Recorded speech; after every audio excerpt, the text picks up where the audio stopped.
Que Dieu vous bénisse.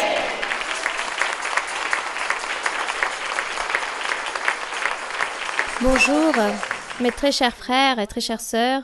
Un grand bonjour très chaleureux pour vous tous. Merci beaucoup pour me recevoir, pour votre tendresse. Merci mes frères et sœurs. Nous allons saluer tous nos frères et sœurs et toutes les personnes qui vont nous voir à travers cette vidéo ici à Querétaro, au Mexique. Un grand bonjour pour vous tous.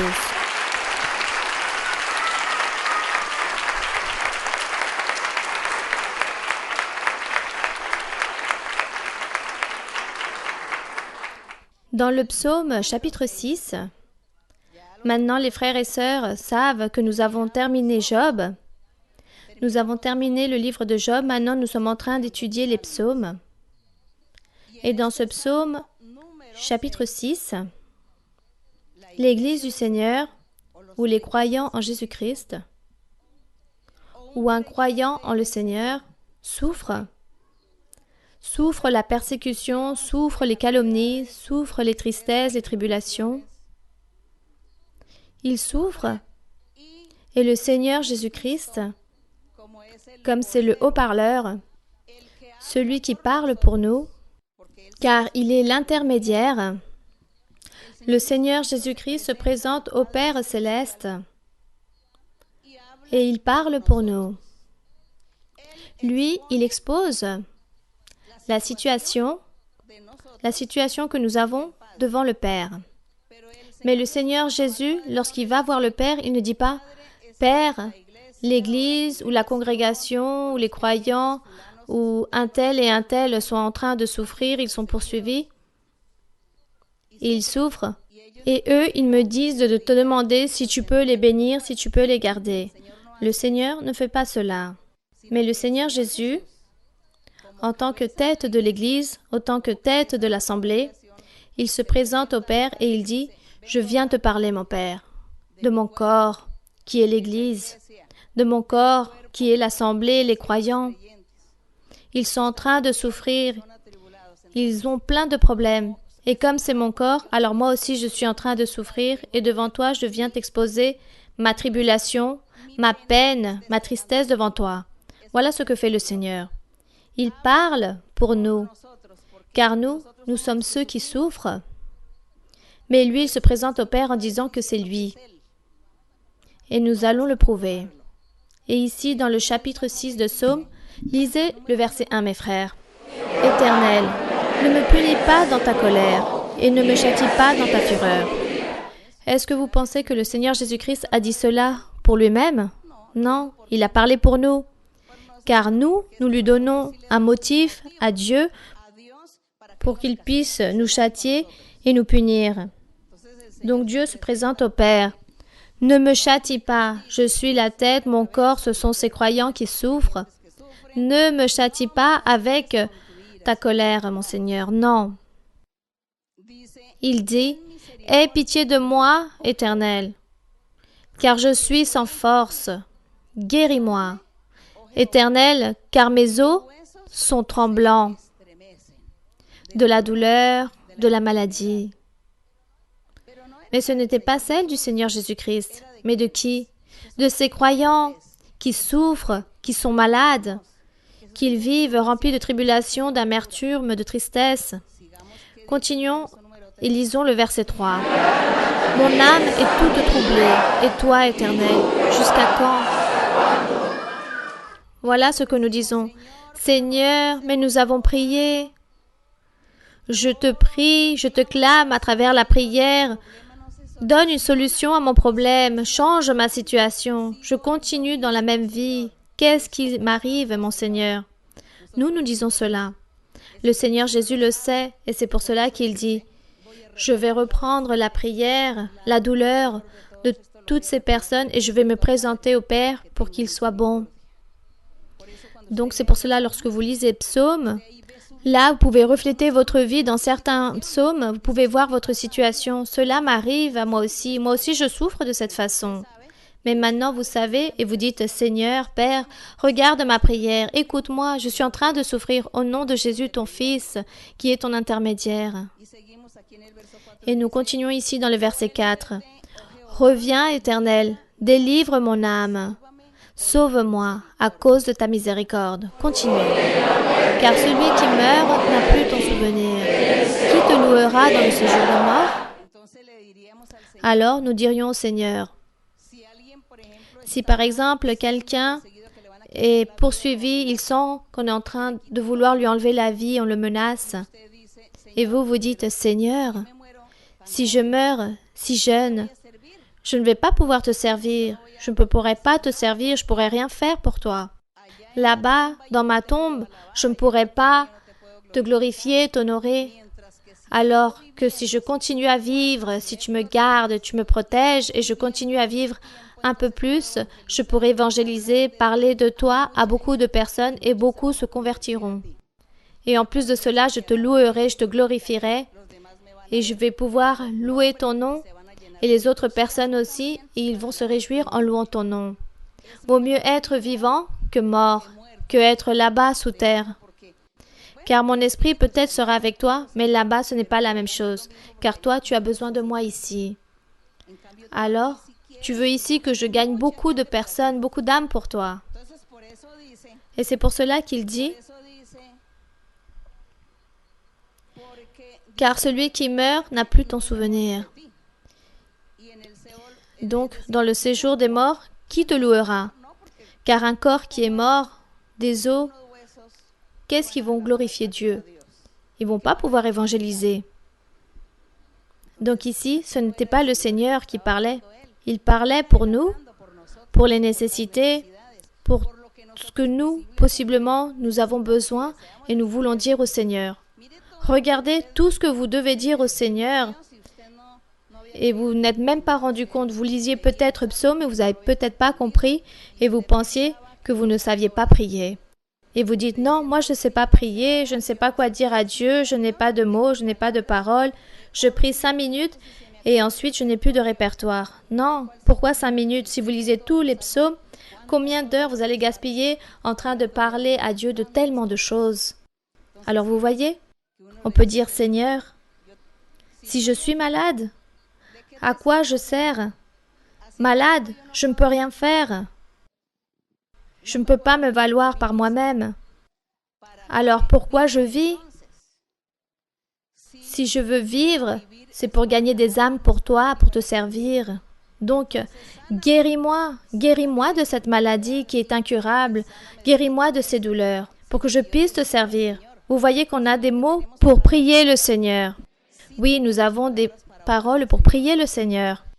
Ici, par exemple, lorsqu'il parle de la mort, car peut-être il y a quelqu'un qui est menacé, on va lui enlever la vie, ou une maladie de mort, cette personne-là, c'est la même chose. Le séjour des morts, on ne va pas te louer. Je voudrais continuer à vivre, être en bonne santé pour te servir, évangéliser ta parole, parler à toute ma famille, à toutes les personnes aux alentours, parler de toi, que tu es grand et tout-puissant, que tu es le Dieu qui donne tout. Mais il s'avère que je suis remplie de peur et je ne suis pas capable de parler de toi. Non, il faut parler du Seigneur. Dans le verset 6, il dit, ou lisez plutôt, « Je m'épuise à force de gémir. Chaque nuit, ma couche est baignée de mes larmes. Mon lit est arrosé de mes pleurs. » Je pense que cela est arrivé peut-être au moins à quelqu'un cela lui est arrivé, de souffrir, de pleurer, à cause de l'amertume d'une maladie ou d'une situation ou d'une mort, d'un accident. Bon, tellement de choses qui peuvent arriver dans la vie, la perte d'un être cher, ou la famille qui est divisée, une séparation, un divorce. Donc cela produit tellement de douleur et quelqu'un s'est mis à pleurer amèrement jour et nuit. Et le Seigneur Jésus tout le savait. Et il dit, comme les personnes souffrent, comme eux ils souffrent, alors moi, je vais dire au Père que moi aussi je suis en train de souffrir. Je suis en train de souffrir toutes ces choses. Que tu puisses être miséricordieux, que tu puisses écouter la prière, les suppliques, que le Seigneur puisse être attentif et faire attention à toutes nos clameurs. Regardez que psaume, c'est très merveilleux et comment le Seigneur Jésus est merveilleux en train de parler pour nous, en train de parler au Père pour nous, car peut-être nous n'avons pas les mots adéquats. Mais lui, il les a. Et la situation, il la connaît. Et il dit dans le verset 7, nous sommes dans le 7, oui. Il dit, « J'ai le visage usé par le chagrin. Tous ceux qui me persécutent le font vieillir. » C'est-à-dire, tous ceux qui nous persécutent, notre adversaire, vous savez qui c'est déjà, qui est l'ennemi que nous avons? Lui, c'est celui qui nous persécute, qui utilise les personnes, la situation, les éléments, il utilise toutes les choses pour venir contre nous et nous faire souffrir. Ça, ce sont les persécuteurs. L'ennemi, l'adversaire, a utilisé beaucoup de personnes pour aller contre Jésus-Christ aussi, autant qu'humain, pour qu'il puisse souffrir. Car le Seigneur Jésus a souffert ce qu'un homme, un être humain, puisse souffrir. Lui, il l'a souffert pour nous considérer. Et c'est pour cela qu'aujourd'hui, il se présente devant le Père pour nous dire « Regarde, tous ceux qui me persécutent, tous ceux qui veulent me faire des choses mauvaises, il le fait aussi avec mes croyants, avec mon Église. Cet adversaire le fait aussi avec mes fils. Et c'est pour cela que je me présente devant toi, mon Père, pour parler pour eux. » Et il dit, lisez le verset 8. « Éloignez-vous de moi, vous tous qui faites le mal, car l'Éternel entend la voix de mes larmes. » Donc il parle que l'ennemi utilise les mêmes personnes pour aller contre ceux qui sont choisis de Dieu, contre celui qui est juste. Il est même allé contre le Seigneur Jésus-Christ et maintenant avec les fils de Jésus-Christ qui est l'Église, l'ennemi est en train d'utiliser beaucoup de personnes et ces personnes sont devenues ennemies de Dieu par le fait d'être aux côtés du diable, de l'ennemi. Ils se sont soumis à lui pour qu'il puisse venir nous faire des iniquités et nous faire des choses mauvaises. À une époque, ils ont fait des choses mauvaises au Seigneur Jésus-Christ du côté physique. Aujourd'hui, à l'Église, le diable est en train de la poursuivre constamment et utiliser les autres personnes pour qu'ils puissent nous réaliser des iniquités envers nous. C'est pour cela qu'ils deviennent ennemis de Dieu et c'est pour cela qu'il dit « Éloignez-vous de moi, vous tous qui faites le mal, car l'Éternel entend la voix de mes larmes. L'Éternel exauce mes supplications. L'Éternel accueille ma prière. Gloire au Seigneur, car il dit que le Seigneur a reçu cette prière. » De la même façon qu'il a reçu cette prière que le Seigneur Jésus a réalisée au Père pour nous. Nous aussi, on pourrait directement se présenter au Père et nous dirons toutes ces choses et au final on dira « Père, au nom de Jésus-Christ, ton Fils aimé, je t'ai dit tout ce que je viens de te dire. » C'est cela. Et si vous le faites avec sûreté, Dieu vous répond très vite. Le Seigneur, très rapidement, il est là, prêt pour vous donner une réponse. Car Dieu bénit, car il ne fait pas déception de personne.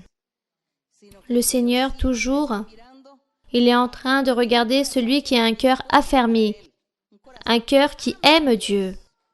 Et dans le dernier verset, il dit « Tous mes ennemis sont confondus, saisis d'épouvante, ils reculent, soudain couverts de honte. » Donc, les ennemis de Dieu, les méchants, les blasphémateurs, ceux qui commettent des blasphèmes contre le Saint-Esprit, les impies, ceux qui sont revenus en arrière après avoir connu le Seigneur, et ils commencent à parler de mauvaise foi par rapport à la parole du Seigneur, ces personnes qui ne veulent pas croire en Dieu ni aimer Dieu, mais qui se laissent mener par les mauvais esprits, par les démons, ils se laissent mener par eux, ils deviennent ennemis de Dieu, ennemis des croyants en le Seigneur.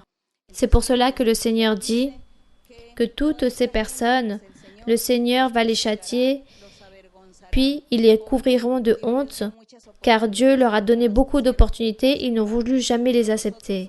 Mais nous, aujourd'hui, nous sommes situés et orientés que le Seigneur Jésus, c'est lui qui a donné cette prière à travers les lèvres du roi David. Le Seigneur ou le Saint-Esprit a parlé à travers les lèvres du roi David et dans cette prière au Père, c'était une prière pour nous. Car nous sommes Ceux qui vivent cette situation, nous les avons vécues et peut-être on les vivra aussi. Et depuis le début, le Seigneur Jésus, autant qu'humain, il a souffert toutes ces tribulations et c'est pour cela que dans ses prières, il nous considère, il sait que nous souffrons et il nous aide. On remercie le Seigneur. Merci à notre Père, car notre Père, il nous écoute et il nous bénit et il nous entend. Et il nous a donné le Seigneur Jésus-Christ pour qu'il puisse intervenir pour nous. Soyons confiants et croyons en lui. Ne doutons pas du Seigneur. Aujourd'hui, il y a du temps pour à peu près 4 ou 6 questions. Bonjour ma sœur Mara-Luisa. C'est de grande allégresse aujourd'hui de vous avoir ici au Mexique et dans l'église de Querétaro. On apprécie beaucoup votre visite. Bienvenue ma sœur. J'ai 2 questions de la Bible ma sœur. La première se trouve dans le Nouveau Testament, dans l'évangile de Marc, chapitre 10, du verset 17 au 21. Marc 10, du 17 au 21. Oui, vous pouvez lire. Comme Jésus se mettait en chemin, un homme accourut et se jetant à genoux devant lui, « Bon maître, lui demanda-t-il, que dois-je faire pour hériter la vie éternelle ?» Jésus lui dit, « Pourquoi m'appelles-tu bon? Il n'y a de bon que Dieu seul. Tu connais les commandements. Tu ne commettras point d'adultère, tu ne tueras point, tu ne roberas point, tu ne diras point de faux témoignages, tu ne feras tort à personne. Honore ton père et ta mère. » Il lui répondit, « Maître, j'ai observé toutes ces choses dès ma jeunesse. » Jésus, l'ayant regardé, l'aima et lui dit, « Il te manque une chose. Va, vends tout ce que tu as, donne-le aux pauvres, et tu auras un trésor dans le ciel. Puis viens et suis-moi. » Ma sœur Mara-Luisa, nous savons que le commandement le plus important, c'est aimer Dieu par-dessus tout, avec toute notre âme et avec toute notre force. Y aurait-il une cause pour laquelle le Seigneur omet ce commandement lorsqu'il se dirige à ce jeune homme riche? Car ce commandement apparaît aussi dans d'autres évangiles, celui de Matthieu et Luc. En fait, ici, il ne dit pas « aimez vos prochains ». Il dit « tu aimeras Dieu comme à toi-même et ton prochain. Aime ton prochain ». C'est pas qu'ici le Seigneur soit en train d'omettre. Disons que le Seigneur, il est en train de résumer. Il dit à l'homme, il lui dit « les commandements, tu connais les commandements ?» Donc celui qui était là, il savait que tout d'abord c'est aimer Dieu par-dessus toutes les choses. Et aimer Dieu par-dessus toutes les choses, c'est que les personnes puissent l'écouter, mais ne comprennent pas qu'est-ce que cela veut dire, aimer Dieu par-dessus toutes les choses. Aimer Dieu par-dessus toutes les choses, c'est l'aimer sans avoir d'idolâtrie, ne pas être idolâtre. Lorsque je crois et je suis confiante en une image sur un tableau de peinture, je ne suis pas en train d'aimer Dieu. Et lorsque je crois et je dépose ma confiance sur une sculpture, je ne suis pas en train d'aimer Dieu. Je suis en train d'aimer les choses qui sont là de ce que je vois, mais je ne suis pas en train d'aimer Dieu. Il dit « aime Dieu par-dessus tout ». Il faut l'aimer en esprit, car Dieu est esprit. Donc, c'est en esprit que nous fermons nos yeux, car je peux prier avec les yeux ouverts. Mais si je prie avec les yeux ouverts, alors je suis en train de regarder et je me distrais. Peut-être quelqu'un va me faire comme ça, donc je vais me distraire. Et je ne me concentre pas dans ce que je vais dire à Dieu. C'est pour cela que je préfère fermer les yeux lorsque je prie. Donc cherchez Dieu en esprit et en vérité, fermez vos yeux, priez Dieu, car Dieu est là, proche en esprit. Et ensuite Dieu vous écoute. Car ça fait partie d'aimer Dieu par-dessus toutes les choses. Croire que Dieu existe en esprit et que l'esprit, on le cherche, et non par rapport à les choses matérielles bien. Donc, il ne faut pas s'inquiéter car ici, peut-être le Seigneur ne mentionne pas qu'il faut aimer Dieu, il faut aimer ton prochain. Il est en train de parler de d'autres commandements. Il parle de quelque chose par rapport à l'adultère, il lui dit quelque chose en plus, qu'il ne faut pas voler. Il dit ne commets point d'adultère, ne tue point, ne dérobe pas, ne dis pas de faux témoignages, c'est-à-dire ne pas calomnier, car les injures et les calomnies converti dans des faux témoignages. Lancer des injures ou des calomnies à une personne, lui dire toutes ces choses, car lancer une injure, c'est offenser, et les calomnies, c'est de dire qu'elle est en train de faire quelque chose qui est faux. Ça, ce sont des faux témoignages. Ne dérobe point. Par exemple, les personnes déposent leur confiance en moi. Comment vais-je tromper ces personnes, mentir, détourner les choses pour recevoir mon propre profit? Ça veut dire ne pas dérober. Il dit « Honore ton père et ta mère ». Peut-être il était en train de manquer l'homme par rapport à cela. Il dit « Tout cela, je l'ai fait ». Et Dieu dit, le Seigneur Jésus dit que c'est très bien ce qu'il est en train de faire. Mais le Seigneur dit « Maintenant, il manque quelque chose. Pourquoi tu ne donnes pas aux pauvres? Partage, car tu es un homme riche. » Là, cela ne lui a pas plu car il dit que le jeûne est parti. C'est très triste. Aujourd'hui, nous sommes en train de servir, d'aider les personnes. Peut-être un jour, je change de sujet. Excusez-moi, mon frère, que je sors un peu du sujet. Une fois, des frères et des sœurs me demandaient, dans la Bible, ils disent que nous devons aider les pauvres personnes, ceux qui sont dans le besoin, réaliser de bonnes œuvres. Comment faisons-nous pour vêtir celui qui est nu ou donner aux personnes qui n'ont pas de quoi se nourrir? Comment donner un toit pour ceux qui n'ont pas de toit? Quelqu'un me disait cela. Comment pouvons-nous faire pour accomplir ce que la Bible dit? Regardez qu'aujourd'hui, nous avons l'opportunité de donner aux personnes. Comment? À travers la fondation. L'Église a la fondation et est en train d'aider beaucoup de personnes. Je ne sais pas si vous avez vu, certains d'entre vous, des vidéos de ce qu'on donne aux personnes, des écoles par rapport à des enfants ou ceux qui sont invalides, en donnant par exemple des chaises roulantes ou des médicaments pour ceux qui sont malades. Il existe même des services d'ophtalmologie, il y a aussi des dentistes et beaucoup de personnes aident en faisant des courses, ils leur donnent tout cela.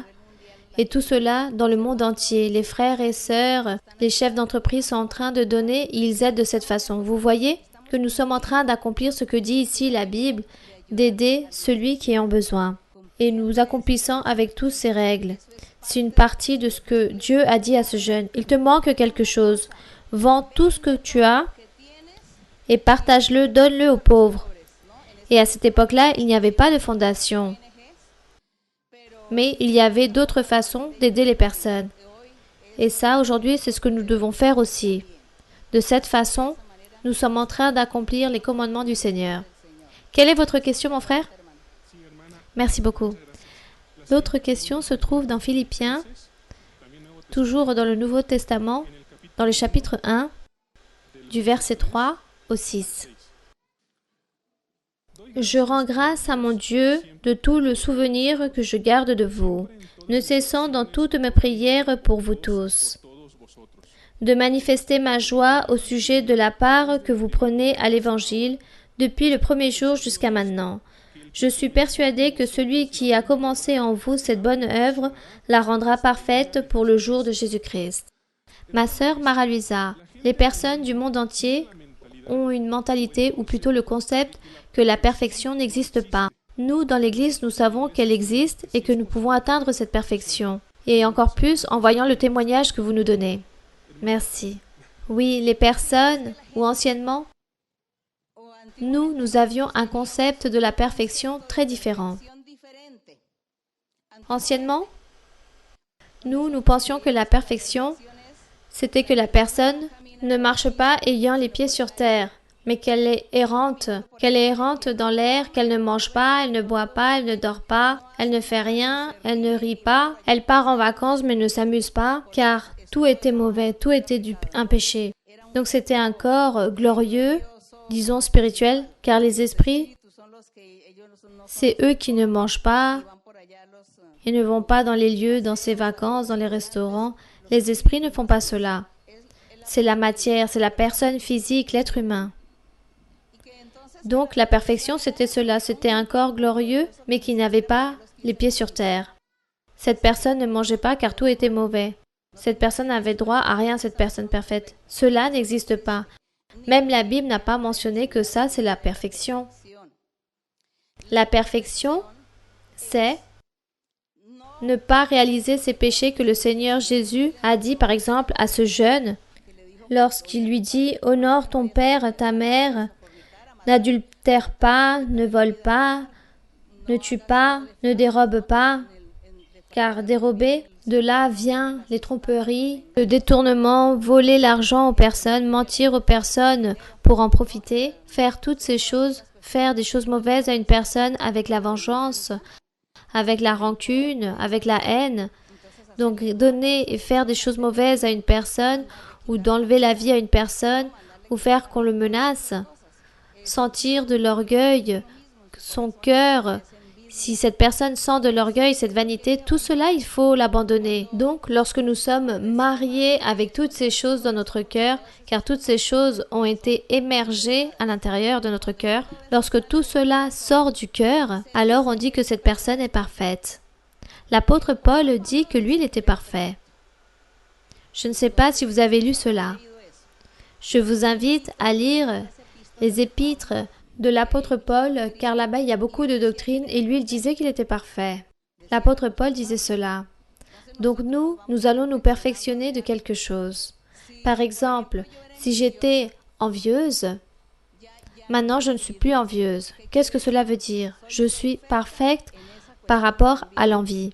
Je suis parfaite, car je ne sens plus d'envie. Je n'ai plus envie de rien ni de personne. Donc je suis parfaite de ce côté-là. Qu'est-ce que je peux dire? Ah, Dieu m'a changé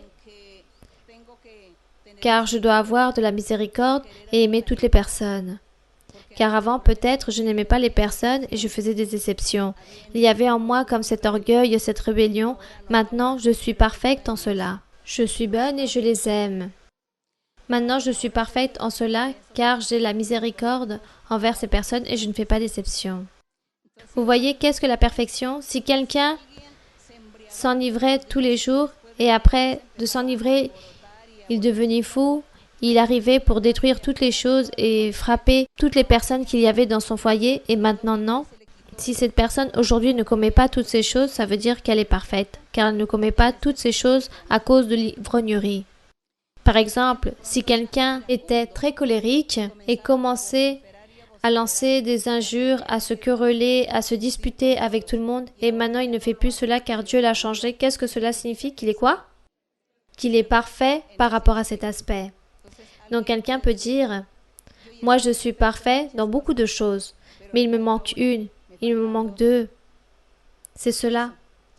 Donc examinez-vous et vous dites, maintenant je me mets toujours en colère quand quelqu'un me dit quelque chose, je m'irrite, peut-être j'ai encore quelque chose, l'orgueil. Il me manque peut-être quelque chose pour obtenir cette perfection totale où je dois changer peut-être beaucoup de choses. Mais maintenant que nous sommes dans le processus de changement, j'espère que Dieu va me changer au fur et à mesure du temps, car je vais demander à Dieu qu'il m'aide et je vais essayer de changer aussi. Lorsque je ne peux pas, Dieu m'aidera. Un autre va dire, moi j'étais un grand menteur. Et sachez que le mensonge, c'est un démon qui possède la personne pour dire des mensonges et qui puisse inventer des choses et que des mensonges. Dieu l'a changé et ce n'est plus un menteur. Alors qu'est-ce qu'il peut dire? Je suis parfait par rapport à cet aspect du mensonge car je ne suis plus un menteur. Je suis parfait en cela. Dans l'Antiquité, Dieu disait, David et Salomon, des rois qui étaient parfaits, n'est-ce pas? Mais ils étaient parfaits parce que eux, ils n'ont pas été idolâtres. Ils ne sont jamais partis voir les idoles, ni avec les dieux des autres nations. Donc Dieu a dit, ils sont parfaits dans cet aspect, ils m'aiment juste que moi, en esprit et en vérité. Donc ils étaient parfaits, car eux, ils ont eu certaines dérives, mais ils ont été parfaits car ils n'ont pas été idolâtres. Et c'est ce que Dieu a plus apprécié, car on dit que Dieu est très jaloux et que lui, il nous scelle aussi constamment. Donc il dit que David n'a pas donné de motif de jalousie à Dieu. Il était dévoué entièrement à Dieu et c'est pour cela que Dieu dit que ce fils était parfait à mes yeux. Donc, mes frères et mes sœurs, apprenons qu'est-ce que la perfection. Que pensez-vous? Pouvons-nous être parfaits? Oui, nous pouvons être parfaits. Nous pouvons être parfaits. Il faut demander à Dieu de la humilité. Il y a des personnes, par exemple, qui ont un tempérament très fort qui s'énerve très vite, demandez de l'humilité, de la douceur à Dieu, de la simpleté, et vous allez voir comment Dieu va vous changer, il va vous enlever toute cette arrogance, votre tempérament qui est si fort, il va vous l'enlever. Il va faire que vous soyez une personne humble, douce, patiente, qui ne prend pas les choses au premier degré, c'est cela.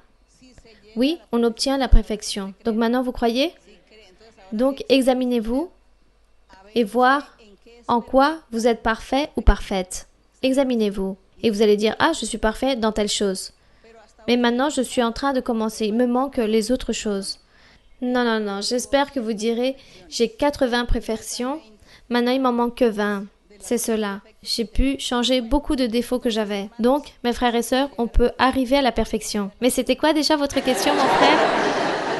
Car au final, j'ai tellement parlé et je me suis plus souvenu de ce que vous m'avez demandé. Oui, ma sœur, si c'était par rapport à cela, comment pouvons-nous obtenir la perfection? Oui, mon frère, vous voyez qu'on peut? Merci beaucoup, ma sœur. Oui, on peut obtenir la perfection. Amen. Car ce n'est pas que maintenant vous êtes errant, non, et que vous ne buvez pas et vous ne mangez pas. Bien, continuons. Merci. Continuons, continuons. Oui, ma sœur? Ma sœur, bonjour, bienvenue, vous et tous ceux qui vous accompagnent. C'est avec beaucoup d'amour et de respect que je me dirige à vous, ma sœur. Ma sœur, je vous aime en le Seigneur. Merci. Pour moi, vous êtes ma mère spirituelle, car vous m'avez enseigné à aimer Dieu et à apprendre beaucoup de lui. Permettez-moi, ma sœur, poser une question personnelle basée par rapport à l'obéissance, la humilité, la sincérité. Ma sœur, ce sont des vertus que j'ai vues dans l'être depuis que je suis arrivée à l'Église et depuis que je la connais. Je voudrais beaucoup, ma sœur, être obéissante, humble, être sincère. Je vous demande, ma sœur, avec beaucoup d'amour et de respect, que vous puissiez m'illustrer grâce à la grande sagesse que le Seigneur vous a donnée. Merci, ma sœur. Par rapport à l'humilité et la simpleté, parfois, cela, on n'a pas de mots pour l'expliquer. On peut le comprendre, c'est à travers la pratique. À travers la pratique. Car être humble et simple, bon, cela va ensemble. Ce sont comme des synonymes, l'humilité et la simpleté. Disons, supporter, avoir la patience, oublier les moments par rapport aux offenses, les moments mauvais, car une personne m'a offensé, m'a blessé. Donc, cela passe par-dessus et on ne garde pas cela. Car lorsqu'une personne n'a pas de patience ni d'humilité et quelqu'un vous offense, alors cela devient de la rancune. Il y a comme une rancune dans son cœur. Mais lorsqu'il y a l'humilité, la simpleté, peut-être quelques jours la douleur va être là, mais ensuite on oublie. Et tout est effacé. On efface tout cela. Donc il faut demander à Dieu tout cela, qu'il nous donne cela. Obéir, je ne sais pas à quel moment ou quel genre d'obéissance vous parlez. Obéir à Dieu, obéir aux prophéties, obéir par rapport aux personnes qui vous entourent, vos proches. Par rapport à quoi, ma sœur? Par rapport aux prophéties, disons obéir. Peut-être les personnes ne comprennent pas ou ne comprennent pas le message de ce que Dieu veut que nous fassions et que nous soyons. Et comme on ne comprend pas, alors on devient des personnes désobéissantes. Mais parfois, c'est parce que nous ne comprenons pas le message. Je ne sais pas ce que Dieu est en train de me dire, je ne comprends pas. Ou peut-être, je ne médite pas assez, je ne réfléchis pas dans ce que Dieu est en train de me donner des ordres. Par exemple, lorsque la plupart de nous tous arrivent un moment où on perd la confiance, on oublie Dieu, on commence à douter de Dieu et à perdre confiance. Car vous dites que vous êtes très bien, mais lorsqu'une tribulation arrive, vous vous désespérez, vous commencez à crier, à pleurer, à vous désespérer et chercher les personnes pour voir comment on peut donner une solution à votre problème, mais vous avez oublié que Dieu existe. Vous avez oublié que Dieu vous avait dit « Sois confiant en moi, crois en moi. Si tu as une tribulation, une douleur, clame-moi. » Mais vous avez oublié cela et à ce moment-là, vous êtes là en train de chercher toutes les personnes. « Ah, il est blessé, il a eu une attaque, il va mourir, ne dites pas cela. Et on commence à appeler toutes les personnes. Regardez, cette personne est en train de passer cette situation et tout le monde se désespère. À ce moment-là, vous avez oublié que Dieu existe au lieu de dire « Seigneur, sois miséricordieux ». Si tu vas emporter cette personne, que ta volonté soit faite, ou sinon guéris-le, protège-le, garde-le de ce problème, de cet accident ou de cette catastrophe. Il y a un tremblement de terre et tout le monde part en courant, apeuré. Pourquoi ? Il faut que je reste là où je suis, car je suis confiante en Dieu. Je crois en Dieu. Si Dieu aurait dit « Tu vas mourir lors d'un tremblement de terre », donc je dirais « Bon, mon tour est arrivé ». Mais comme jamais Dieu m'a dit cela, alors je reste tranquille. Lors du tremblement de terre, je ne vais pas partir en courant, car peut-être une maison va tomber sur moi. Donc vous voyez que le danger est partout. Il faut être confiant en Dieu. Nous restons là, calmes, en espérant en Dieu. Mais si c'est quelque chose où on doit courir, fuir, alors il faut le faire aussi. Mais il y a des choses où on n'a pas besoin de courir et perdre la confiance en Dieu parce qu'il n'y a rien à faire. Il faut être confiant en Dieu. Et c'est là où on devient désobéissant vis-à-vis de Dieu. Car Dieu vous a dit, soyez confiants, crois-moi, clame-moi, cherche-moi, fais ceci, fais cela. Et moi, je n'ai pas obéi à Dieu. Donc peut-être c'est ça que la sœur dit qu'on devient désobéissant, car nous ne sommes pas en train d'obéir à ce que Dieu nous dit. Donc Dieu peut-être vous dira, pourquoi tu souffres autant pour ta famille? Tu vis amer pour ta famille et tu veux toujours donner des solutions aux problèmes à ta famille? Ne le fais pas. Vis joyeuse, sois tranquille que je donnerai une solution à leurs problèmes. Mais la sœur ne fait pas cela, et à chaque fois qu'il y a un problème dans sa famille, elle commence à pleurer, à se désespérer, qu'elle ne sait pas comment arranger les choses. Alors là, elle est en train de désobéir, car elle a oublié qu'il fallait être confiante en Dieu. Donc, pour nous, obéir à Dieu, nous devons tout d'abord comprendre Dieu, et ensuite, obéir à ce qu'il nous dit. Dans les moments difficiles de la vie, soyons confiants en Dieu, croyons en lui, car c'est lui qui va nous lever. Une sœur, une fois, les médecins lui ont dit qu'elle avait une tumeur, qu'elle avait une masse dans son corps et qu'il s'agissait d'un cancer. Le médecin lui a dit cela, c'est un cancer. Et elle a commencé à pleurer. Et cette sœur pleurait avec amertume, angoissée car elle avait ce cancer et qu'il fallait lui faire un examen très profond pour pouvoir l'examiner. Et cette personne était en train de mourir de peur, de l'angoisse, car le médecin allait lui reconfirmer que c'était bien un cancer. Et moi, je lui ai dit, bon, qu'est-ce que Dieu vous a promis? Je pense que Dieu vous a promis quelque chose, que je me rappelle. Dieu vous a promis que vous alliez prêcher là-bas X personnes et que vous alliez prêcher l'évangile en anglais. Et elle a dit, ah oui. Alors je lui dis, alors, vous doutez? Si vous êtes ainsi, donc, les choses que Dieu vous a promis ne vont pas s'accomplir. Car je me souviens que Dieu vous avait promis que vous alliez aller là-bas pour prêcher. Donc, vous avez encore du temps à vivre, que vous alliez prêcher là-bas en anglais. Donc, vous êtes en train de douter de Dieu.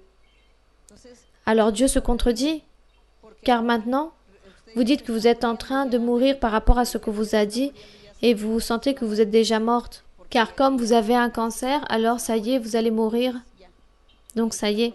Et la promesse que Dieu vous a faite, vous savez que cette promesse doit s'accomplir. Vous devez arriver à ce point où Dieu a dit que vous allez arriver là-bas dans ce lieu pour prêcher.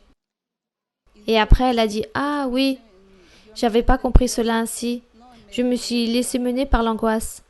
Et je lui ai dit, ne vous inquiétez pas, partez à votre examen et ne vous préoccupez pas, car la parole de Dieu doit s'accomplir. Vous devez arriver là-bas dans ce lieu, dans cet endroit où Dieu vous a dit que vous alliez prêcher en anglais. Le lendemain, on lui a fait l'examen et elle n'avait absolument rien. Elle n'avait rien du tout. Et Dieu dira à ce moment-là, il n'y a que des doutes. Je leur fais des promesses, ils ne croient pas, ils perdent leur confiance, ils doutent. Ça, c'est un mauvais général qu'il y a dans toute l'Église. En tant qu'être humain, nous cherchons des sorties, mais on oublie le Seigneur. C'est pour cela que je dis toujours aux frères et sœurs qu'il faut être confiant et croire. Et déposer cette confiance, c'est cela. À ce moment où vous avez des choses difficiles à vivre, C'est cela. Si par exemple quelqu'un veut vous tirer dessus, alors en vous, vous allez dire « Non, Dieu a dit que j'allais voyager à tel endroit car j'allais prêcher. » À ce moment-là, je suis en train de recevoir à peine les dons spirituels et celui-ci veut me tuer. Non, je ne crois pas qu'il va me tuer, non. Sûrement, même s'il tire sur moi, cela n'aura aucun effet, car Dieu a dit que j'allais lui servir et que je devais tout d'abord faire cela avant de mourir. Cela, on dit que ça s'appelle comment? Être confiant en Dieu. Et combien de fois cela est arrivé que les balles ne sortent pas du revolver ou du pistolet, je ne sais pas comment vous le direz. Cela est arrivé à certains frères là-bas dans un lieu, dans un pays, où on était en train de les poursuivre pour leur enlever la vie. Et lorsque tous ont été attrapés, ils étaient mis à terre. Des personnes étaient en train de pointer leurs mitraillettes sur eux. Et lorsqu'il les tuait un par un, lorsqu'un frère de l'église est arrivé, lui, il clamait Dieu. Et lorsque l'autre allait disparaître, aucune balle est sortie de son fusil. Vous imaginez? Voilà ce que Dieu a fait. C'est un miracle. Il a gardé ce frère, car ce n'était pas son tour. Il devait continuer à prêcher la parole du Seigneur. Il faut être confiant en Dieu. Une autre question? Oui, une autre question? Bonjour, ma sœur. Oui. Merci beaucoup pour être ici à Querétaro, ma sœur. J'ai deux inquiétudes d'un verset. Si vous me permettez, poser la question, ma sœur. Oui, mon frère. Elle se trouve dans Acte 9, verset 17. Dans Acte, chapitre 9, verset 17. Oui, oui, ma sœur. Oui.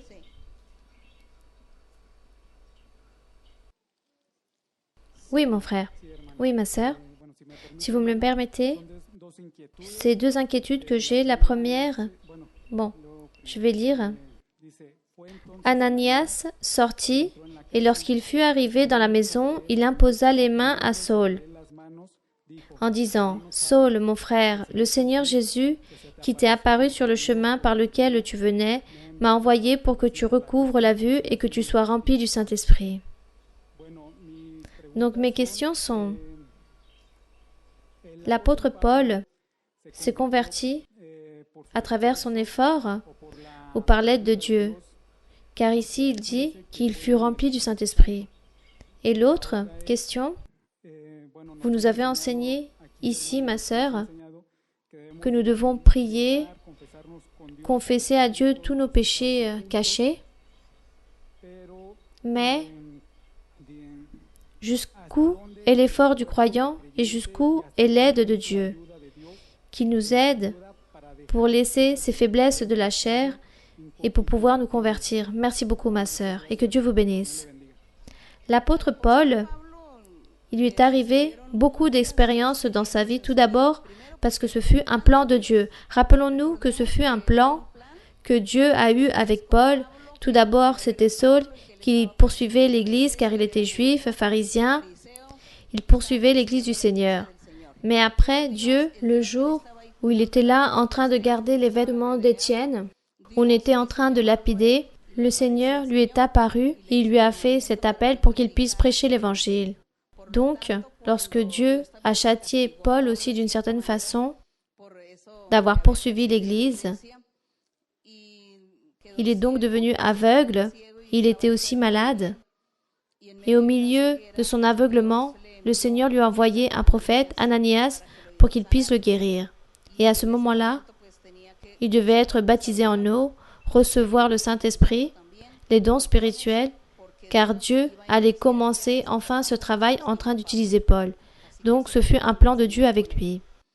Paul, sûrement Dieu a vu qu'il avait un cœur rempli de sel envers Dieu, car Paul était très juif, pharisien, et que c'était tellement le sel qu'il avait de Dieu, c'est pour cela qu'il a poursuivi l'Église en pensant que c'était une Église différente, car lui, il scellait, il aimait Dieu, et de cette façon, Dieu a dit, tu te trompes dans ton sel.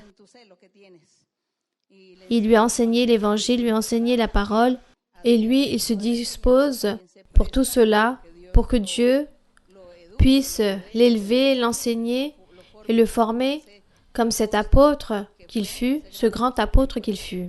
Et c'est pour cela que lui, il a dû commencer par les premiers pas qui sont le baptême en eau et ensuite le baptême avec le Saint-Esprit. Ça, ce fut son expérience, celle qu'il a vécue et plan du Seigneur aussi. Et l'autre question que vous disiez, c'était laquelle?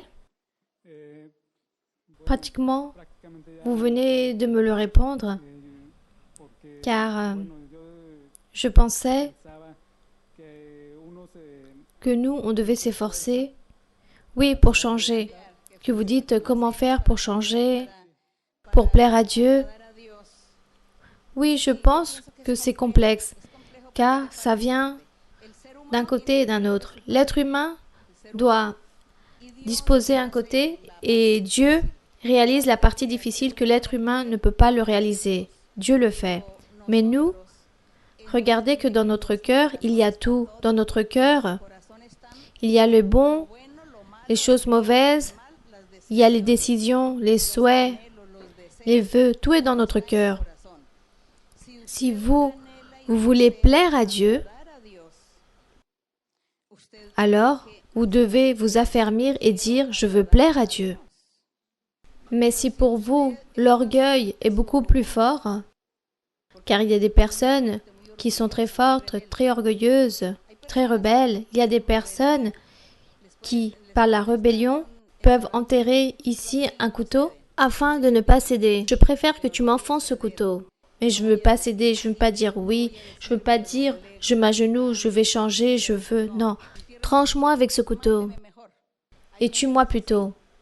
Ça, c'est de l'orgueil. On parle d'orgueil et dureté de cœur.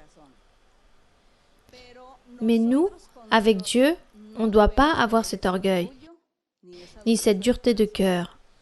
Nous devons dire, Seigneur, je veux changer pour te plaire. Car je ne suis pas en train de me quereller avec un être humain, je suis me quereller avec un tel ou un tel, non. Mais c'est avec le diable. Je suis en train de me battre, c'est avec le diable. Et le diable a possédé un tel et un tel pour qu'il puisse être contre moi. Mais moi, je suis en train de me battre, c'est avec le diable. Donc, je dois céder et dire, Seigneur, aide-moi à changer, je veux te plaire. Je veux te plaire, mon Seigneur.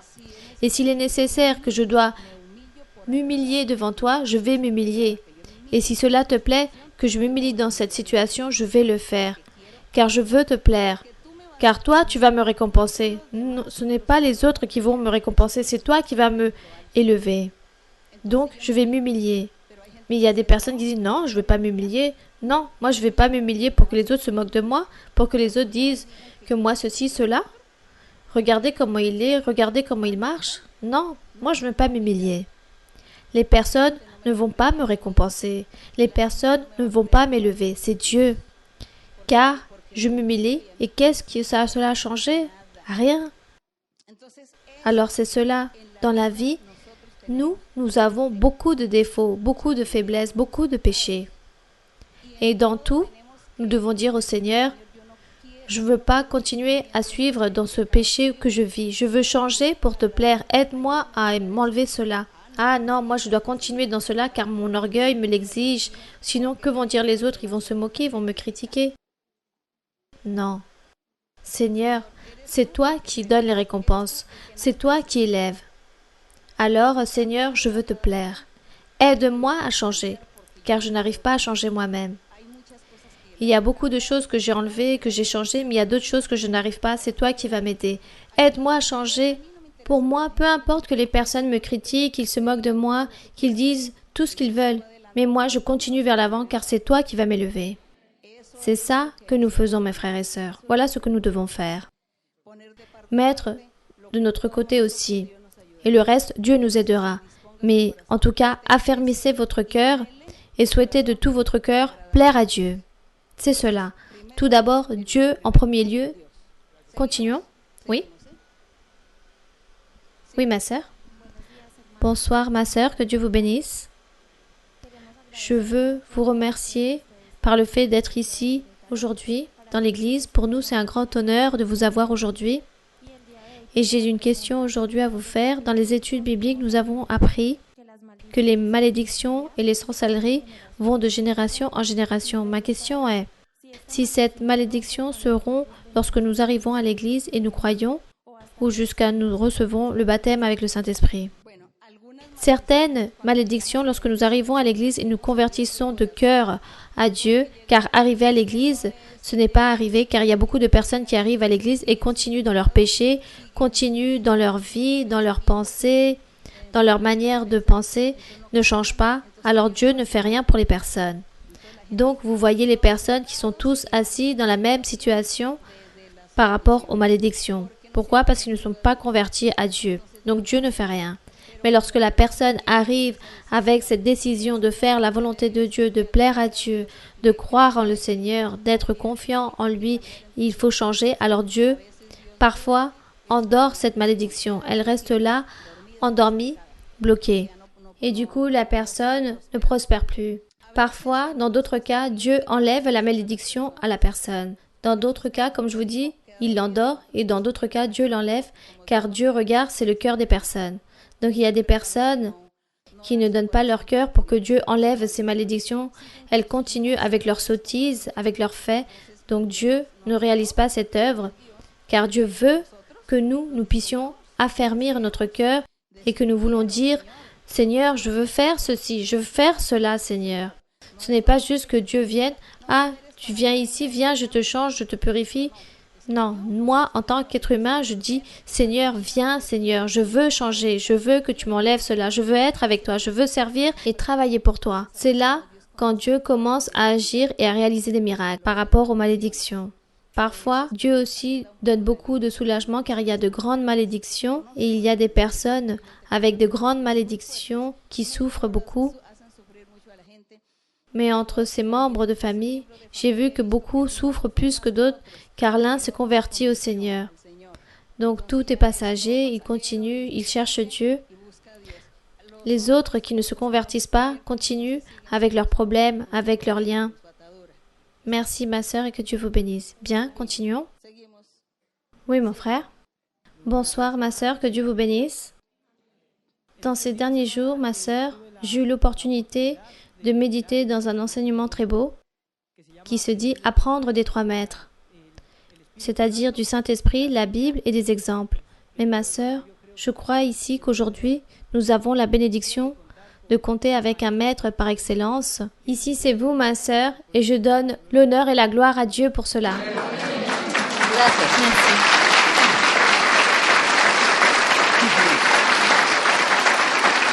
Merci.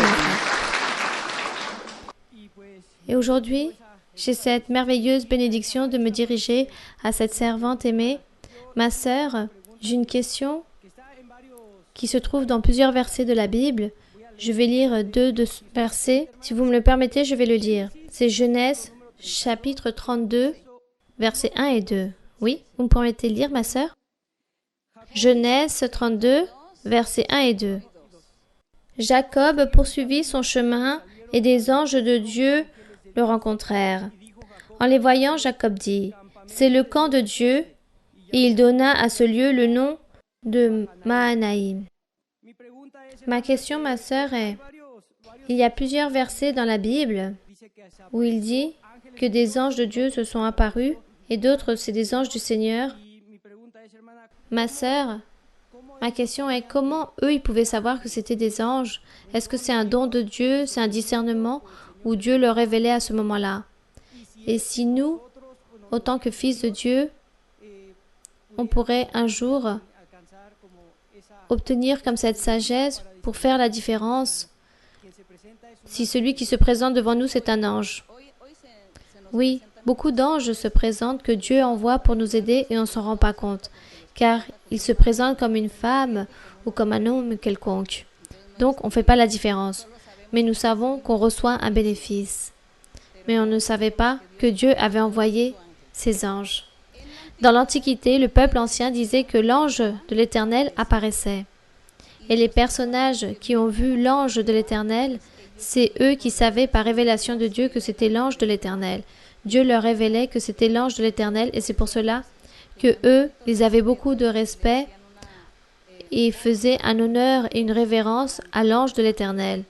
Dans le Nouveau Testament, après Jésus-Christ, après l'Évangile, il y a aussi des anges. Le Seigneur aussi l'a dit qu'il y a des anges que Dieu a pour son service, en tant que ministre, il dit que c'est pour secourir et aider l'Église du Seigneur Jésus-Christ.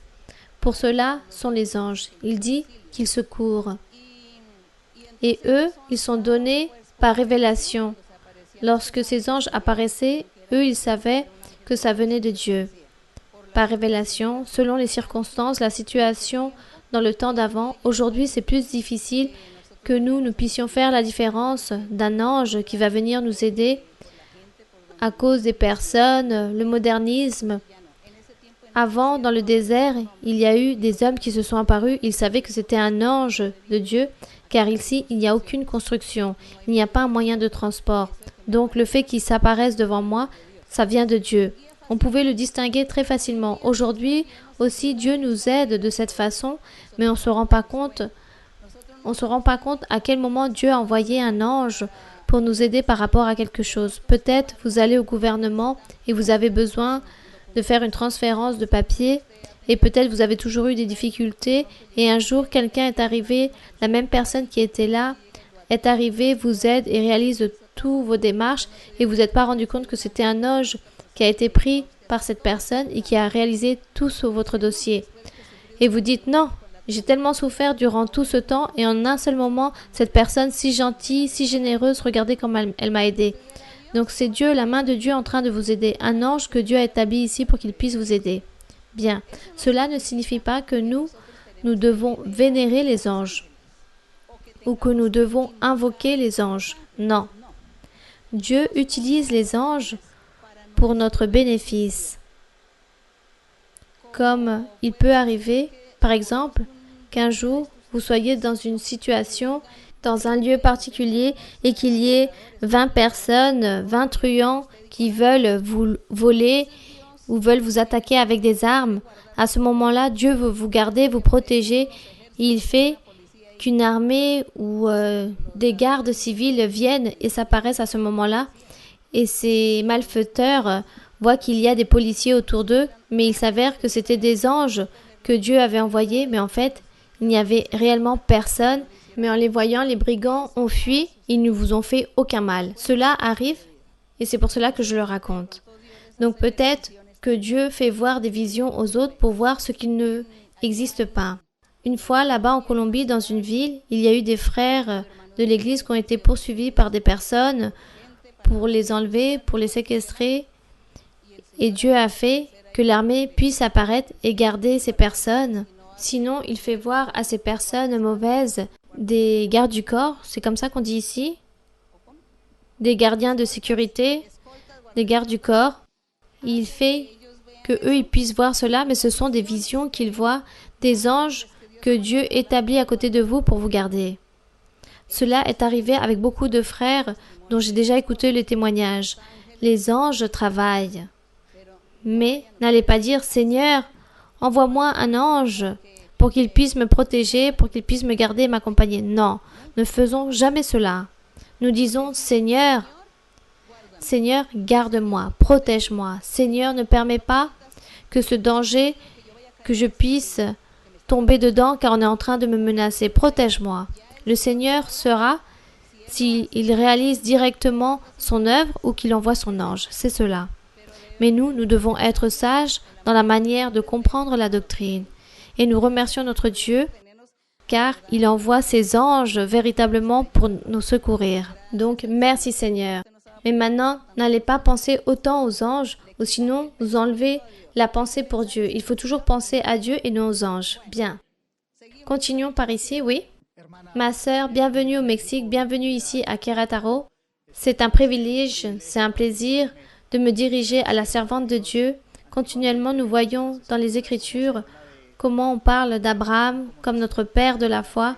Réellement, c'est une réalité en vous. Vous êtes notre mère de la foi. Et pour beaucoup de générations, on parlera sûrement de notre sœur. C'est un grand privilège de pouvoir nous diriger à vous, ma sœur. J'ai une question directement de la Bible, avec tout mon respect. La question se trouve dans le deuxième livre de Chroniques, chapitre 34. Concrètement, c'est à partir du verset 20 au 21. Deuxième livre de Chroniques, chapitre 34, versets 20-21. Correct. Mais pour contextualiser la question, je vous parlais du règne de Josias. Il dit dans le verset 2 du chapitre 34 que celui-ci a fait les choses droites devant les yeux de l'Éternel. Et il marcha dans les voies de David, son père, et il s'en détourna ni à droite ni à gauche. Dans le verset 7, il y a certaines attributions de ce qu'a fait Josias. Il dit, il renversa les autels, il mit en pièces les idoles et les images taillées et il les réduisit en poussière et il abattit toutes les statues consacrées au soleil dans tout le pays d'Israël, puis il retourna à Jérusalem. Puis dans le verset 8, il dit que la 18e année de son règne, il parle aussi, et qu'aussi Dieu parle à travers de la prophétesse Hulda. Dans le verset 26, il dit, « Mais vous direz au roi de Juda qu'il vous a envoyé pour consulter l'Éternel. Ainsi parle l'Éternel, le Dieu d'Israël, au sujet des paroles que tu as entendues, parce que ton cœur a été touché, parce que tu t'es humilié devant Dieu en entendant ces paroles contre le lieu et contre ses habitants, parce que tu t'es humilié devant moi, parce que tu as déchiré tes vêtements et que tu as pleuré devant moi. Moi aussi, j'ai entendu, dit l'Éternel. » Donc, ma question concrètement, dans le verset 20, il dit, la parole de Dieu dit, « Et le roi donna cet ordre à Hilkija, à Achikam, fils de Shaphan, à Adon, fils de Miché, à Saphan, le secrétaire, et à Asaja, serviteur de roi. » Verset 21. « Allez consulter l'Éternel pour moi, et pour ceux qui restent en Israël et en Juda, au sujet des paroles de ce livre qu'on a trouvé, car grande est la colère de l'Éternel qu'il s'est répandue sur nous, parce que nos pères n'ont point observé la parole de l'Éternel et n'ont point mis en pratique tout ce qui est écrit dans ce livre. » Donc il me surgit beaucoup de doutes. Mais concrètement, on voit comme, comme s'il préfère ou il a une préférence envers le roi d'Égypte. Donc mon doute, Dieu apparaît ou pas? C'est un fait qu'il a parlé au roi d'Égypte. Il fait une préférence au roi d'Égypte par-dessus Josias, malgré tout ce qu'a fait Josias en tant que roi de Juda. Bien, notre Dieu a dit qu'il allait châtier Juda, spécialement Jérusalem. Dieu avait dit cela. Donc, mes frères, à travers le prophète, Dieu a dit qu'il allait châtier, qu'il allait détruire et terminer avec Jérusalem. Et ce roi Josias fut roi en Jérusalem, en Juda. Le roi Josias a fait des bonnes choses, car il a enlevé l'idolâtrie, il a détruit tous ces sujets-là, et Dieu, c'est plus en son acte. Mais Dieu avait dit qu'il allait détruire tous ceux de Jérusalem. C'est pour cela que Dieu a ordonné à ce roi d'Égypte qu'il devait aller contre Jérusalem pour les détruire, qu'il devait aller contre les Israélites, qu'il devait aller avec son armée et qu'il puisse réaliser toutes les choses mauvaises, car ça c'était le châtiment que Dieu avait pour le peuple d'Israël pour avoir été dur de cœur et que jamais ils se sont convertis à Dieu, ils n'ont jamais obéi à Dieu. Donc le Seigneur dit que la coupe s'est renversée, qu'il n'allait plus les pardonner et qu'il n'allait plus manquer leurs fautes et qu'arriverait le jour de la destruction, le jour du châtiment. Et c'est pour cela, malgré que le roi fut un bon roi, Dieu avait déjà déterminé qu'il allait châtier et détruire spécialement cette ville, Jérusalem. Il a dit au roi d'Égypte, « Allez vous battre contre eux. » Et c'est pour cela que Josias intercède. Il dit, « Seigneur, sois miséricordieux, regarde que cette armée vient contre nous. » Mais Dieu n'accepte pas cela au roi, car il avait décidé de détruire Jérusalem, que cette ville devait être détruite. Et c'est pour cela que tout cela est arrivé. Que le roi d'Égypte a dit, « Dieu m'a envoyé. Dieu m'a ordonné que je devais faire cela. » Malgré que ce n'était pas un peuple de Dieu, cependant Dieu donnait des ordres, il disait ce qu'ils devaient faire, et eux ils se soumettaient à cela, à ces ordres de Dieu. Et ça, ce fut ce qui est arrivé. Et c'est pour cela qu'il dit, « Je ne vais pas contre toi, mon roi, mais contre ce peuple. Car Dieu m'a envoyé que je devais me battre contre ce peuple et je devais vous détruire. » C'est cela. Bien, continuons. Oui, ma sœur. Bonsoir, ma sœur. Bienvenue ici dans l'église de Querétaro. C'est un plaisir, une grande bénédiction pour nous tous de vous avoir ici. Ma question est personnelle. c'est par rapport à la doctrine et surtout par rapport au divorce. Baser ma question sur premier livre de Corinthiens.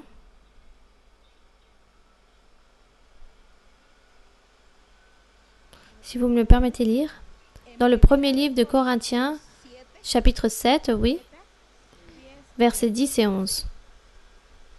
Il dit ainsi: À ceux qui sont mariés, j'ordonne non pas moi, mais le Seigneur, que la femme ne se sépare point de son mari. Si elle est séparée, qu'elle demeure sans se marier ou qu'elle se réconcilie avec son mari, et que le mari ne répudie point sa femme. Lorsque je suis arrivée à l'église, j'avais mon couple totalement détruit et le Seigneur en prophétie me dit qu'il va venir, que mon époux va venir. Lui, il vient à l'église, il reste un temps, il repart, puis il revient, puis il repart à nouveau. Et dans cette dernière occasion, il me dit qu'il va connaître une autre personne et qu'il va partir avec cette personne. Et en lisant de nouveau les Écritures, il dit dans Matthieu 19, 9, là, il nous mentionne: Mais je vous le dis, que celui qui répudie sa femme, sauf pour infidélité, et qui en épouse une autre, commet un adultère. Ma question, donc, peut-être, je pense, dans le divorce, que je dois me divorcer ou pas. Basé dans les Écritures, nous devons servir le Seigneur et je dois plaire à Dieu et non à moi-même. Le Seigneur Jésus-Christ, lorsqu'il a enseigné par rapport au divorce, il a dit que lui, il enseignait que le mariage, Dieu l'avait établi, c'était pour symboliser Jésus-Christ et l'Église. C'était cette fin, dans ce but. Mais l'humanité, prise par le diable, car le diable a réalisé tellement de divergences dans le cœur des personnes, donc il a fait que cette loi, ce que Dieu avait établi depuis le début, que ce mariage devait être une illustration physique avec l'illustration du mariage que Dieu allait réaliser avec son Église. Et Dieu donnait un enseignement et il disait aux Juifs, il disait à l'époque d'avant aux Juifs, il leur enseignait par rapport au mariage et il disait: Seigneur Jésus, mais Moïse a donné la carte pour le divorce. Il a permis le divorce. Et le Seigneur Jésus a dit: oui, Moïse a permis le divorce à cause de la dureté de cœur que vous avez, à cause de votre rébellion, de votre dureté de cœur, de votre désobéissance et de toujours vouloir pécher. C'est pour cela que Moïse a donné l'autorisation du divorce. Mais cela n'est pas ainsi. Le Seigneur Jésus disait: cela ne fut pas ainsi depuis le début. Depuis le début, ce que le Seigneur a voulu, c'est que l'homme et la femme puissent avoir un mariage, mais pour toute la vie. Mais le Seigneur aussi a donné l'enseignement par rapport aux Écritures. Et l'humanité continue, les siècles, les générations passent, les personnes oublient Dieu et ont peur de Dieu. Je pense que cela va arriver aussi comme à l'époque de Moïse, à cause de la dureté du cœur, à cause de la sottise, de la rébellion de l'homme, de l'être humain. Il arrive que tous les gouvernements, les lois commencent à déterminer beaucoup d'ordres, beaucoup de lois, et les personnes commencent à vivre selon leur facilité par rapport aux lois des gouvernements, des êtres humains, leur offrent. Et les personnes s'adaptent à cela. Donc, on ne sait pas comment Dieu fera ou agira avec l'humanité par rapport à cette cause. Aujourd'hui, il arrive la même chose comme il est arrivé à l'époque de Moïse. À cause de la rébellion et la dureté de cœur, Moïse a permis le divorce. Aujourd'hui aussi, à cause de la dureté de cœur, la rébellion, l'ignorance de connaître Dieu, les gouvernements aussi ont inventé des lois. Il existe donc le divorce, la séparation. Il existe un mariage entre des couples du même sexe et tout cela, on ne sait pas plus en avant qu'est-ce qui va arriver par rapport à tout ce que les gouvernements humains font pour donner une vie ainsi pour que les personnes puissent vivre soi-disant mieux. Ainsi, entre parenthèses, pour qu'ils puissent avoir une meilleure condition de vie ou se sentir mieux dans la société. C'est Dieu qui détermine et qui juge chacun d'entre nous. Comment nous sommes, comment nous menons la vie, ou plutôt comment nous devons mener notre vie ou céder. Pour l'instant, Attenez-vous à ce que Dieu vous a dit.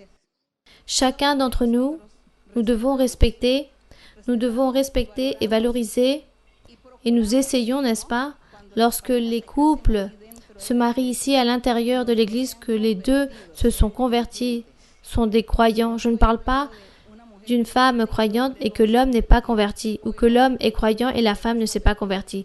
Je ne parle pas d'eux, car eux, on ne peut pas leur exiger que leur mariage puisse être pour toute la vie, à cause de celui qui ne s'est pas converti à Dieu. Il peut avoir une incompréhension et ils se divorcent. Donc pour eux, il n'y a pas comme ce règlement.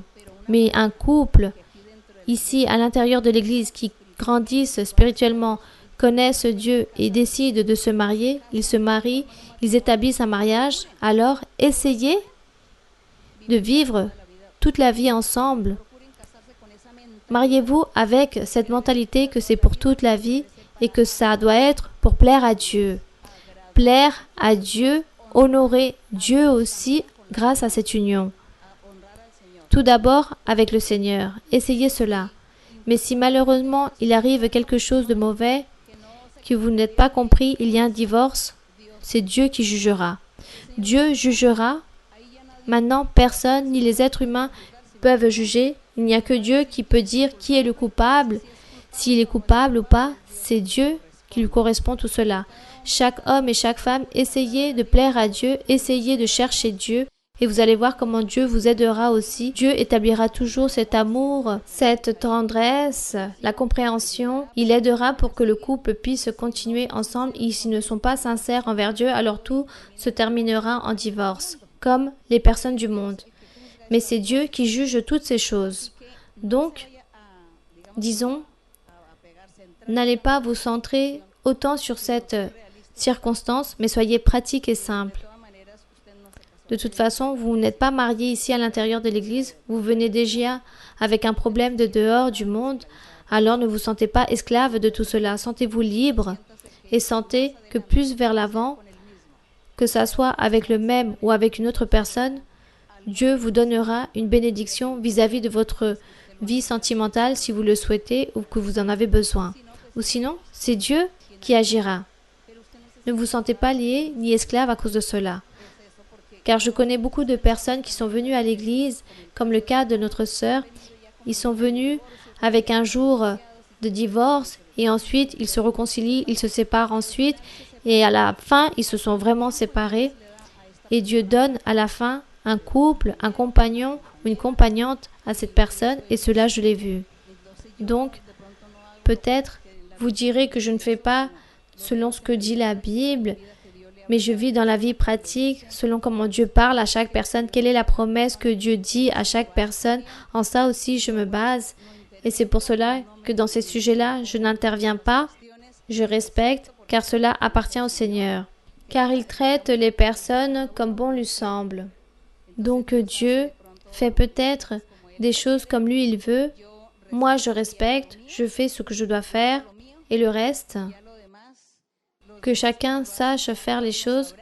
Je respecte, je prie pour la personne et que Dieu aide chacun. Et que tous, nous puissions chercher ce que bon nous semble et ce qui nous convient.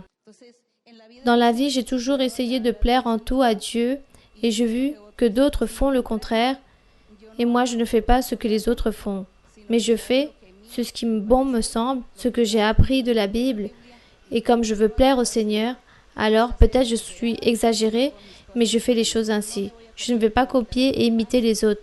Peut-être quelqu'un fait le contraire et je vois qu'il reçoit des triomphes, mais moi je continue avec ma mentalité, dans ma manière de penser, car je plais à Dieu de la sorte. Donc je le fais ainsi de cette façon, malgré que je vois d'autres le font d'une autre façon et je dis « Ah bon, moi aussi je vais faire la même chose ?» Non, moi je le fais avec mes propres critères.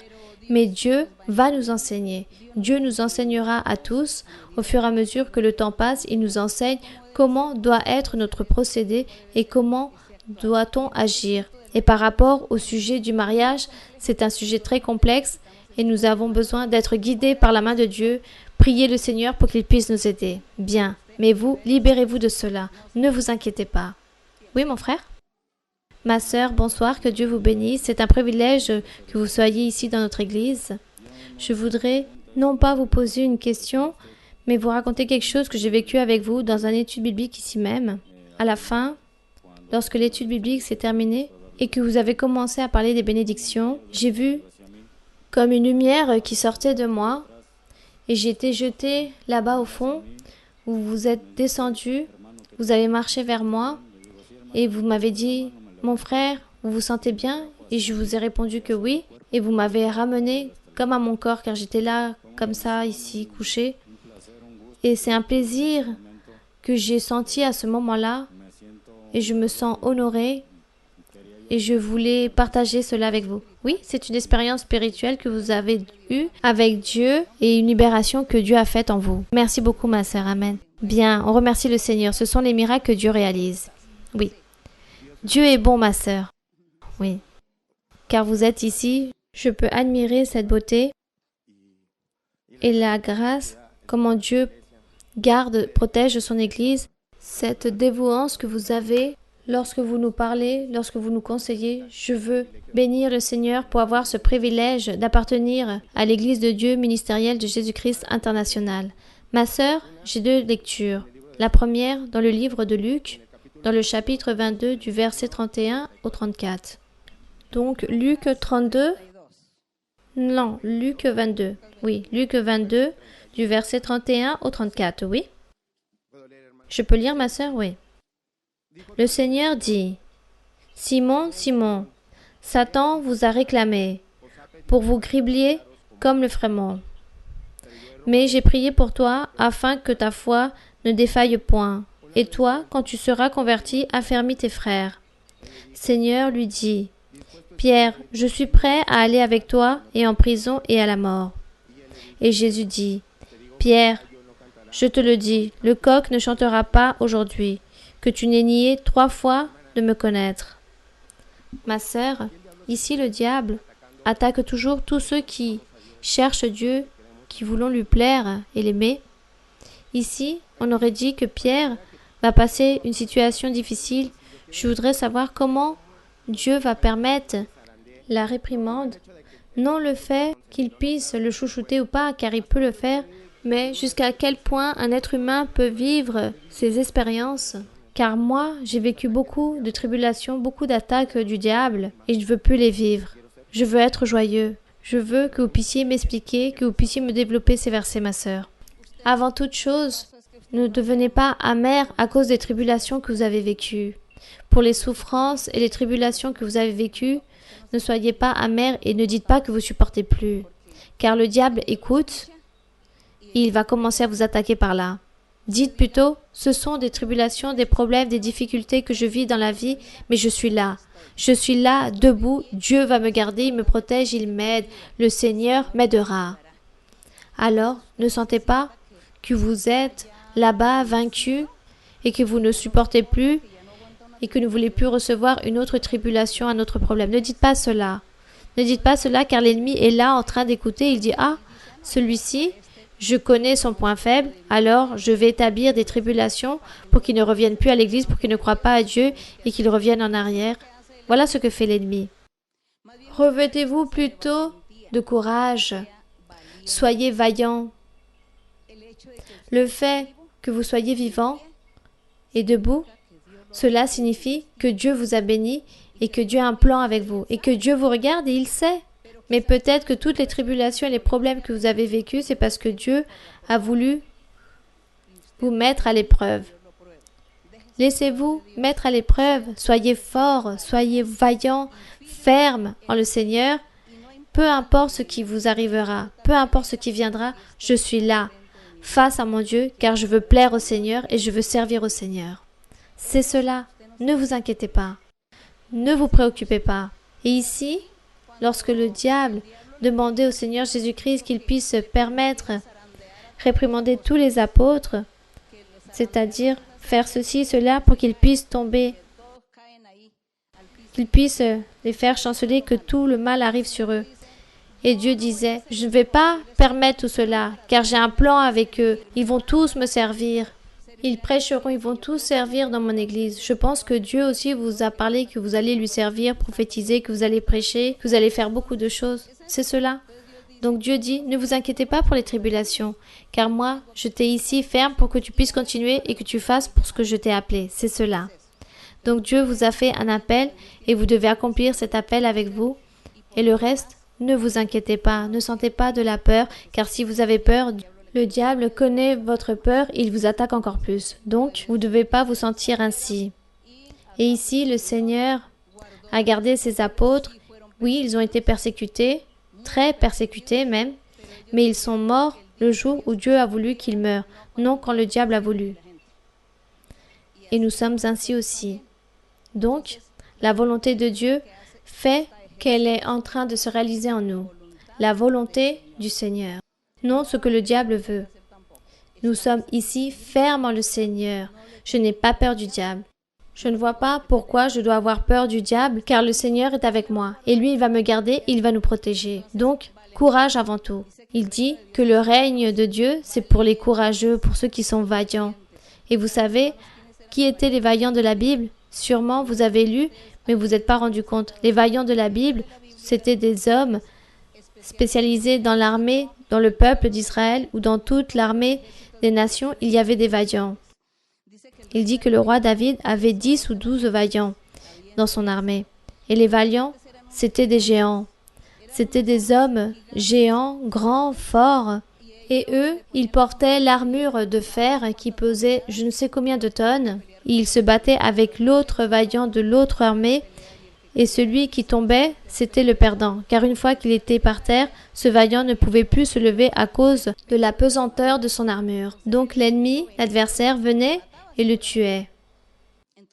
Donc ces vaillants, c'étaient des géants qui avaient beaucoup de force. C'était eux qu'on mettait face à la bataille lorsqu'on voulait savoir qui allait gagner, quelle armée allait gagner.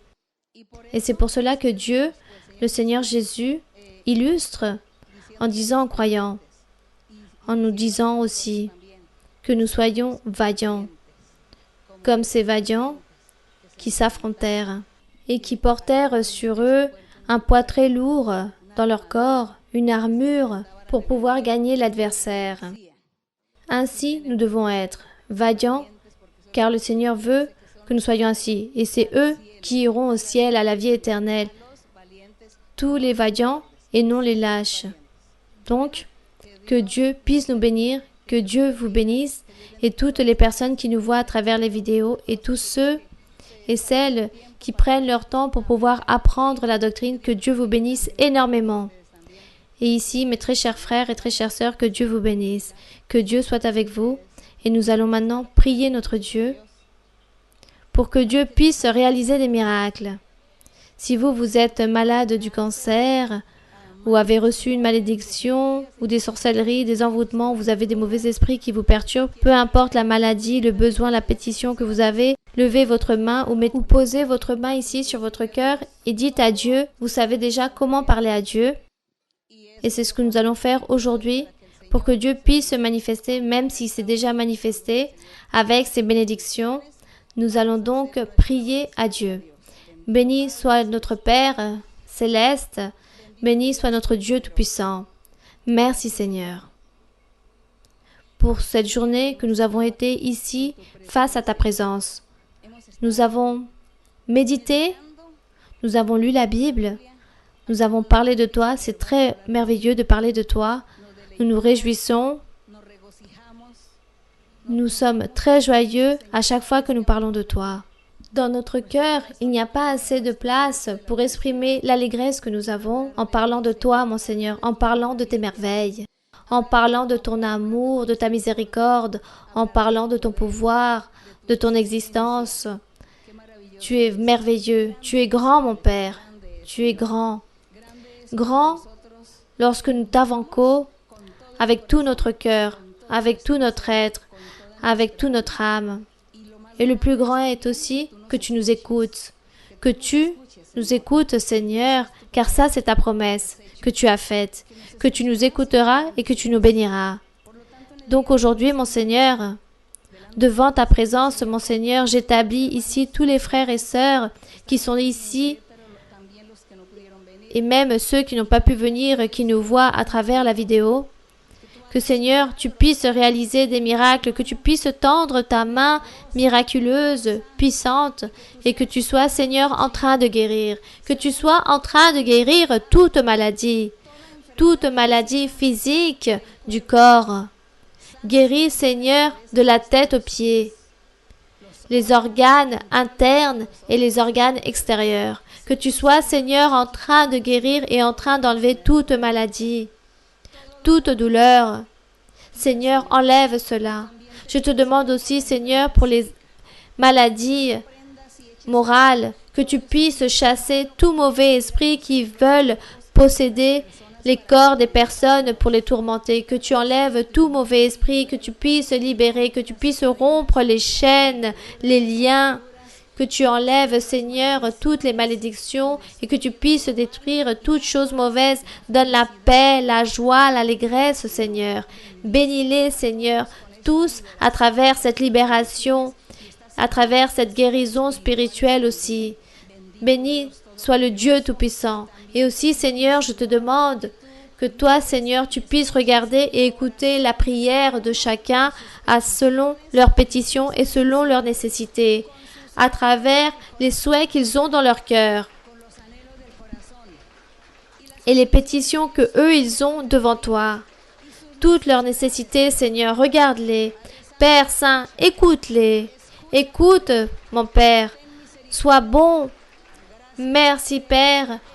Au nom glorieux de Jésus-Christ, ton Fils aimé, je te demande, mon Père céleste, que toi, Seigneur, que tu sois en train d'agir, en train de réaliser des miracles, en train d'envoyer des miracles, des prodiges, en train de libérer, de purifier, mon Seigneur. Que tu sois aussi en train de guérir les yeux, en train de reconstruire les tissus de la peau, en train de reconstruire les cuirs chevelus des personnes. Que tu sois, Seigneur, en train de nous guérir, de nous purifier. Merci, mon Père. Merci, éternel Dieu. Au nom glorieux de Jésus-Christ. Merci, Seigneur. Merci. Nous te louons et nous te bénissons. Et nous te donnons l'honneur et la gloire. Merci, Seigneur. Merci pour ton amour. Au nom de Jésus-Christ. Amen. Alléluia. Béni soit le Seigneur. Gloire à Dieu. Gloire à mon Seigneur. Béni soit le Seigneur. Merci, Seigneur. Gloire à ton nom. Béni soit le Dieu Tout-Puissant.